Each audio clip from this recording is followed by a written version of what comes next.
palayasin, ikulong sa Selga 13. Marcos resign, palayasin, ikulong sa Selga 13. Akin pong panawagan, bakit gano'n naman po, mainstream media, GMA7, ABS-CBN, TV5. Alam naman po natin yesterday, naglabasan po ang mga Marines diyan po sa Club Pilipino San Juan. Pero ang inantay po namin last night, wala man lang po kayong balita tungkol sa kung ano po ang nararapat na malaman ng buong mundo at ng buong sambayan ng Pilipino. So yun lang po. Sana po ay, anyway, mabuti, maraming salamat po. At narito po ang napakarami natin mga vloggers at sila po ay mulat na sa katotohanan at nakikita po nila kung ano po yung mga totoong kaganapan. At siguro po, sana po magising na po tayo lahat. Yung mga wala pong kulay ito, dilawan, pinglawan, or whatever. Tingnan po natin kung sino po yung karapat-dapat. Kasi iba na po ang kalagayan ng ating PBBM. So, dapat po alam naman po natin, sundin po natin ang batas kung ano po ang karapat-dapat, dapat alalaman po natin ang kanyang tunay na kalusugan. Kasi, kung mapapansin nyo po, isisingit ko lang din po, sayang, wala po rin si Consihal Ronnie Rodopique.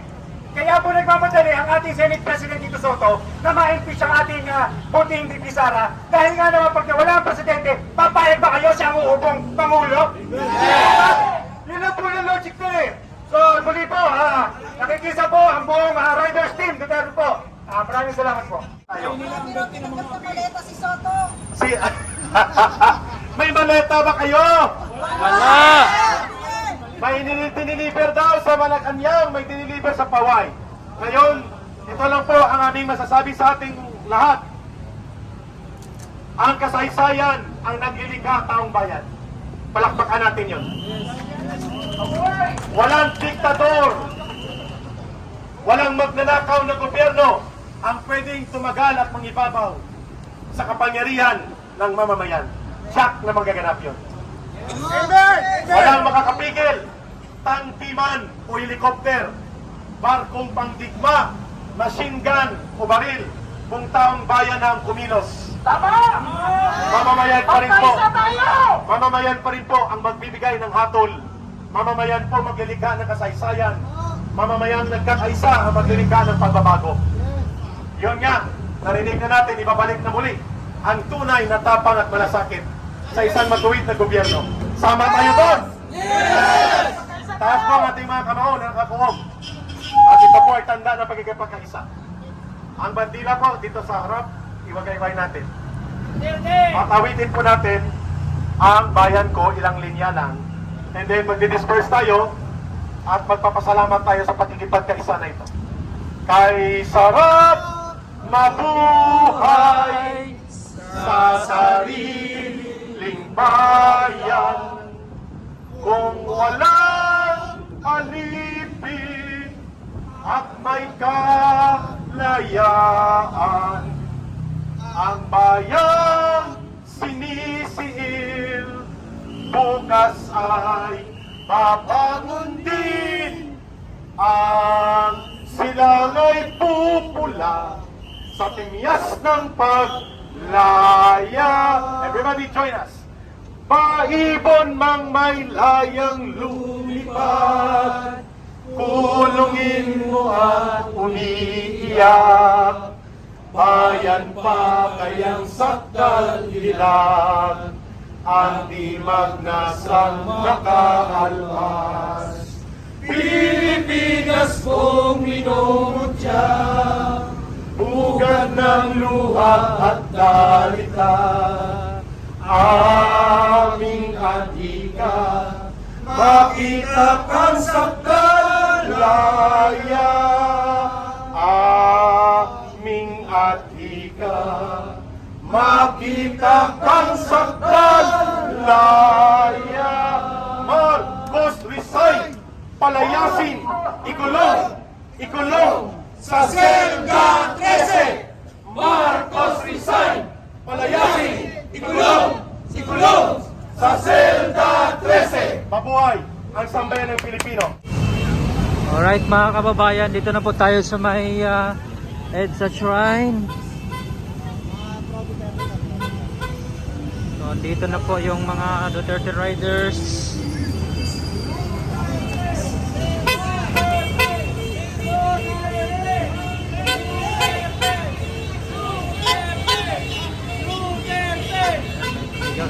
Duterte.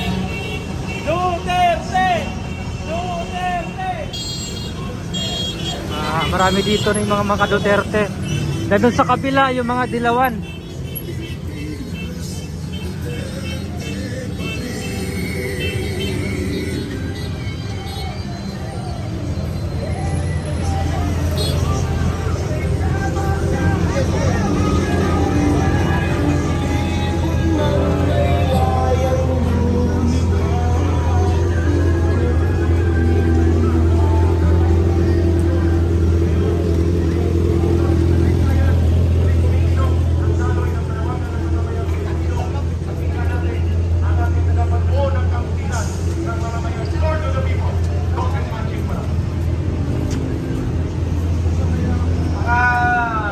Ako mga kababayan, 40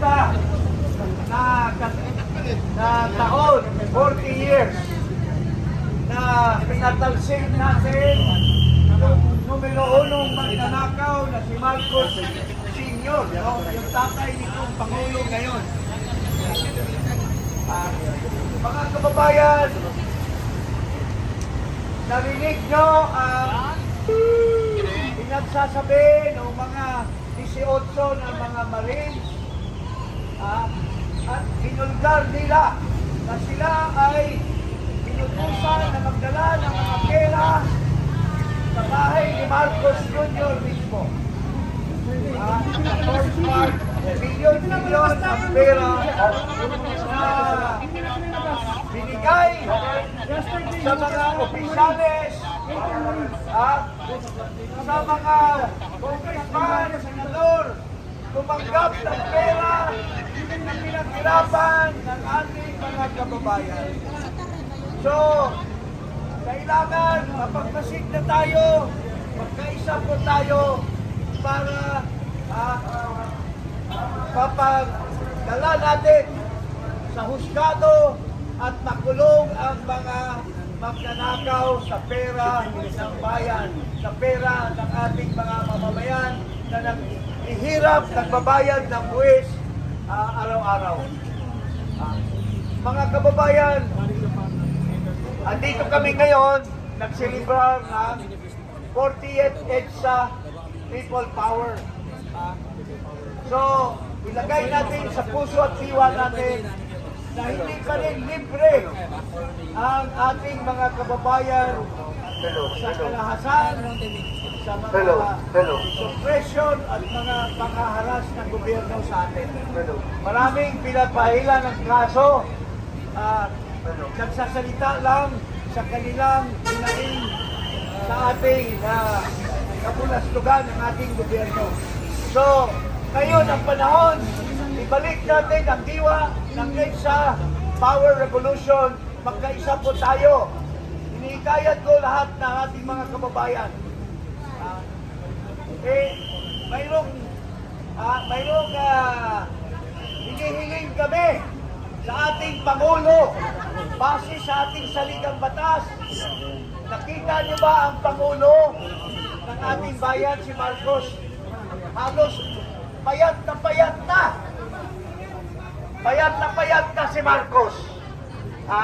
Hindi pa rin niya sinasabi sa ating mga kababayan base sa Section 12, Article 7 na kung malubha ang kalagayan, ang health ng ating Pangulo ay kailangan sabihin niya sa taong bayan kung may kakayahan pa siyang mamuno sa ating bansa. Base po yan sa saligang batas. Wala po tayong nilalabag. Pero hanggang ngayon, hindi pa niya sinasabi kung anong kalagayan. Baka mabigla na lang tayo at magkagulo ang ating bansa kung hindi niya dinidisclose yung kalagayan po niya base sa ating saligang batas. So, yun lang po. Ibibigay ko po kay Ka-Eric para... So, ito si Oliver. Magsalita. Salita ka, Oliver. Saan si Michael? Tama po ang sabi ni Conjing Paras. Hindi po natin alam kung ano ang kalagayan ng ating Pangulong. Mga dahil hindi po nila sinasabi kung ano ang tunay na karamdaman. Ganon din po ang nangyari sa kanyang ama na hindi rin po sinabi ang totoong kalagayan o totoong sakit ni Pangulong Marcos Sr. nung panahon po nila. Kaya nga po sinasabi natin, the history will be repeated. Ibig sabihin po, nangyayari po ang nangyari ng ginawa ng tatay niya at ginawa po ng kanyang anak. Unti mo sa pagnanakaw. Ayan, kayo po, mulat ang ating mga mata kung ganong kalaki na ang nawawala sa kabanang bayan. Ano po ba ang kalagayan ng Pilipinas sa panahon ngayon? Pilit po nilang sinasalpa at pinapakita sa taong bayan na tayo ay may pag-asa pa. May pag-asa pa po tayo. Meron. Wala na tayo dahil tayo ay palubog na.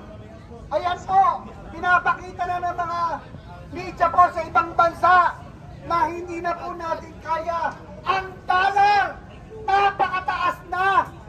Yung bigas, magkano na po ngayon? 57, 58, halos $1. Oh, 60 na po. Nasa na po ang 20 pesos na bigas na sinasabi niya at nag-alat pa po siya ng budget. Pero ano nangyari? Wala. Lahat po ng sinasabi ni Pangulong BBM ay kasinungalingan. Pero lahat po tayo nagsasabi ng katotohanan. Lahat po tayo ay binabaliwala at binabaliktad. Kahapon nagsalita po ang 18 Marines na nagsasabi po kung ganong karami at ganong kalaki at ganong karaming mga bagahe na dinadala nila sa iba't ibang lugar, especially kay Pangulong BBM. Ilang bilyon po yun. So, lumalabas po talaga trilyon ang nawawala sa mamamayang Pilipino.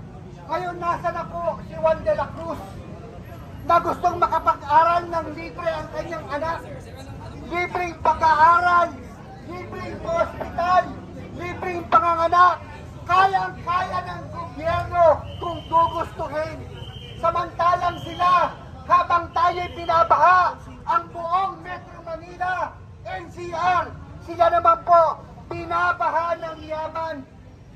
Bili rito, bili ron. Nasa na po yung mga pera na sinasabi po nilang pinagbentahan ng mga sports car. Ba't hindi po natin ibigay yan, ipagpatayo ng ospital at itulong sa mamamayang Pilipino, sa mga may cancer patient, pumipila. Alam niyo po ba yun, kung may mga kamag-anak po tayo, di ba? Grabe po sila pumila. Pagkahaba-haba.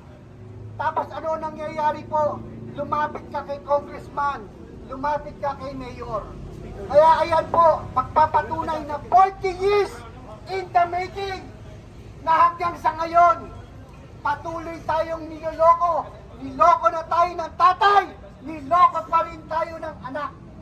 Ayan po ang magpapatunay na 40 years tayong niloloko ng mga Marcos.